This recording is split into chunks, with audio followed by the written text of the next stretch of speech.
Hello. വൈകുന്നേരം ചായ വെക്കട്ടെ എന്ന് ചോദിച്ചപ്പോൾ എനിക്ക് ചായ വേണ്ട, ചോക്ലേറ്റ് കോഫി മതിയെന്ന്. അച്ഛൻ്റെ വാലും പിടിച്ചിട്ട് മോളും പറഞ്ഞു എനിക്കും ചോക്ലേറ്റ് കോഫി മതിയെന്ന്. പിന്നെ എനിക്ക് ഈ ചോക്ലേറ്റ് കോഫിയൊന്നും പിടിക്കാത്തതുകൊണ്ട് എനിക്ക് ചായ വേറെ തന്നെ വെക്കുകയും ചെയ്തു.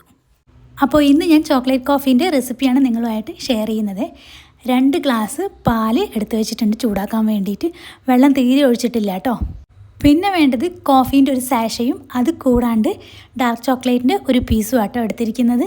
പിന്നെ കോഫീൻ്റെ കടുപ്പൊക്കെ നിങ്ങളുടെ അനുസരിച്ചിട്ട് നിങ്ങൾക്ക് കൂട്ടവും കുറയ്ക്കുകയൊക്കെ ചെയ്യാം കേട്ടോ. എനിക്ക് തൽക്കാലം ഒരു സാഷേ ഇവിടെ ബാക്കിയുള്ളൂ, അത് വെച്ചിട്ടങ്ങ് അഡ്ജസ്റ്റ് ചെയ്തതാണേ. ഇനി നല്ല ചൂടോട് കൂടെ തന്നെ പാലും കൂടെ ഒഴിച്ചു കൊടുക്കുക. നന്നായിട്ട് ഇളക്കി യോജിപ്പിക്കുക കേട്ടോ. നമ്മുടെ ആ ഒരു ചോക്ലേറ്റിൻ്റെ പീസ് ഉണ്ടല്ലോ, അത് മെൽറ്റ് ആവുന്നത് വരെ ഇളക്കി യോജിപ്പിക്കണേ. അപ്പോൾ ഇത്രയേ ഉള്ളൂ കാര്യം. വളരെ സിമ്പിളാണ് നമുക്ക് ചോക്ലേറ്റ് കോഫി ഉണ്ടാക്കാൻ വേണ്ടിയിട്ട്. നിങ്ങളെല്ലാവരും ട്രൈ ചെയ്ത് നോക്കിയിട്ട് അഭിപ്രായം എന്നെ അറിയിക്കണം കേട്ടോ. അപ്പോൾ ഇന്നത്തെ വീഡിയോ ഇത്രയേ ഉള്ളൂ. ടാറ്റാ, ബൈ.